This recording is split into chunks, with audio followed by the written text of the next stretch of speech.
3 ways to catch a Pikachu. Pay Lego prices we don't even know yet, settle for Mega's Jumbo, or go Thunder-sized for a bit more. For less than $90, you get a mascot big enough to guard your front door. But does budget bulk equal better, or a wobbly yellow disaster waiting to pancake my desk? 2 weeks, 2,500 parts, and a pair of aching hands later, was the grind worth the bragging rights, or did I just pull a Voltorb and self-destruct my weekends? Stick around and let's find out before Team Rocket discovers that we have a life-size Pikachu. Thank you Yumco for sending us this set. I was incredibly excited when Yumco reached out and asked me to try their new Studio Mock line of sets, so I scrolled through their fun selection until I settled on the life-size Pikachu. That looks fun. Then a large heavy box came and I was like, that can't be right. But of course it was the right box, and then I spent the next 2 weeks building this set. After the first couple of layers, I gave up trying to film it because I was using this hammer to push bricks in place and I was afraid I was gonna strike the lens. So here are some pictures of my progress. The build was straightforward and the large book manual had the instructions at a reasonable and readable size. The model is hollow inside but the outer shell is well designed and I didn't have many stability issues. There were some problematic pieces but we will talk about that later. And because it is hollow, you can probably hide things inside here, or with some modifications, you can turn this into Schrodinger's piggy bank. Will it stay together or will it fall apart? If you never touch it, it's both intact and broken. What I wanted to do, if I had the time or materials, was turn this into a smart Pikachu, with a Raspberry Pi and speakers and maybe a motion sensor. Imagine walking into a room and this little guy greets you, that would have been cool. As I mentioned earlier, it took me a while to finish building this set and I almost rage quit near the end. That's because before you put the closing layers on the head, it's just a big dark cave here and I hadn't learned HM05 yet. It's like dropping a guitar pick inside a guitar and then shaking the whole thing to try and get it out. Yeah, it's like that, but in this case, the guitar weighs 4 kilos, has sharp edges, and is just eager to fall apart. But I did eventually get through the finishing stages of the build, including the ears which were a little more unstable to put together. I also built this cool little Pokeball. I treated it like a side build, but it's an entirely different product. If you want just this Pokeball or get it together with the life-size Pikachu, then I included links in the description. And here's Pikachu in all its brick-built glory. I've been calling it life-size, so let's define that.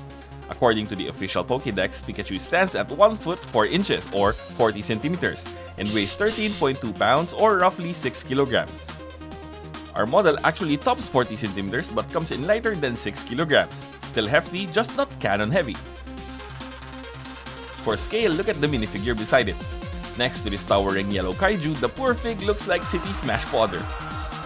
The overall look reminds me of display sculptures at Lego and other toy stores. It's not a normal Lego set at all, it's a display and statement piece. I would love to complete the Gen 1 starters and have them around the house eventually. Anyway, let's take a closer look at this model. Let's start from the top and we will work our way downwards. The black-tipped ears are the least stable parts on the statue, so I would avoid handling or touching this area. Some parts are not fully pressed down. I will explain that a little later in the quality review section. From the side, you can see the ears taper backwards and you can really appreciate the dimensionality of this piece. The head is huge but perfectly shaped. The standout features are the eyes here, which look nice at any viewing angle. The signature red cheeks on the other hand look better from the front than the sides. The red circles here are where the Pokemon stores electricity. It would be cool if you could get this to light up with LEDs using trans-red pieces. The nose and mouth are just adorable. I like how they achieved this single line here using different colored plates. The nose is built with round plates and a round tile. Very boopable. You know what else is very boopable? That like button below the video. The bricks on the back cascade naturally and have a believable roundness to it. The distinct brown stripes are also present here. And further down, you see the connection to the tail. I wouldn't tempt fate by pulling the model too much in this area, but the whole thing is adequately built. Its 3 studs stick and the alternating 1x and 2x bricks interlock to make this as strong as possible. The iconic lightning shape of the tail is represented well and seems to defy gravity. Let's hope it doesn't self-destruct. The front paws have tiny claws and the arms are crossed in front of him in that classic standing Pikachu pose. The tiny feet, despite being, well, tiny, are able to carry the full weight of this massive set.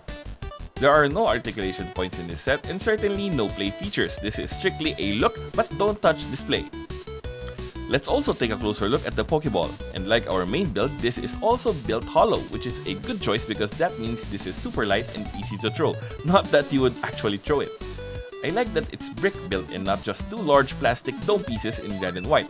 This Pokeball certainly matches our Pikachu's aesthetic. The final assembly was fiddly, but the whole experience was mercifully brief.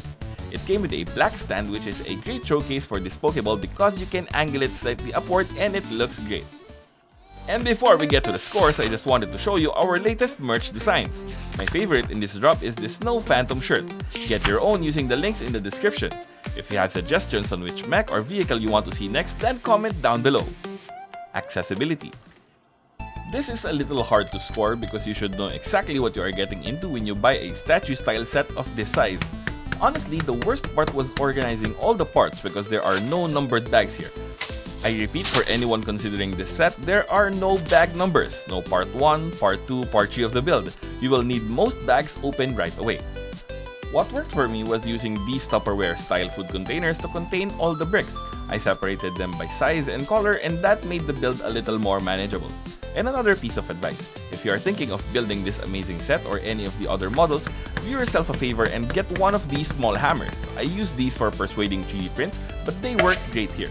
I also featured this hammer in a previous video. This also works fine, but it has more features than I need, and it's a little small. If you prefer to do it manually, just mind the sharp edges of some of the bricks and remember to lubricate your skin before building. Accessibility score of 3 out of 5 stars. Quality. I love the final result of this build. The visual quality is worth all the effort. I almost gave this set full marks, but unfortunately, there were some pieces that were just mangled. There were only like 5 pieces that were not perfect and only 3 that were practically unusable. It's mostly these larger 2x6 bricks that were disfigured. You won't be able to seat the next layers of the build on top of these, so if you spot one, don't attempt to use it, just set it aside and hope that you have enough spares. The disfigured pieces soured the experience a bit, but this yellow kaiju really looks imposing and awesome. It's like taking home a LEGO store display with less running from the LEGO police. Quality score of 4 out of 5 stars. Value. This set retails for $88.66 and has 2,560 pieces. A roughly 4.4 cents price per piece is amazing and certainly below both Mega and whatever the final price of the official LEGO will end up being. Value score of 4 out of 5 stars.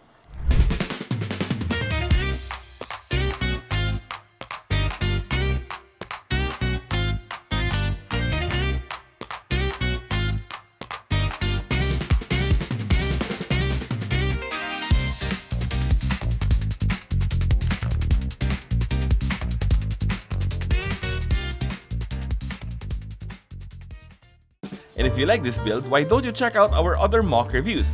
This one is also from Yumko and it features the exosuit and the SA2 Samsung chopper from the Avatar movie. See you there!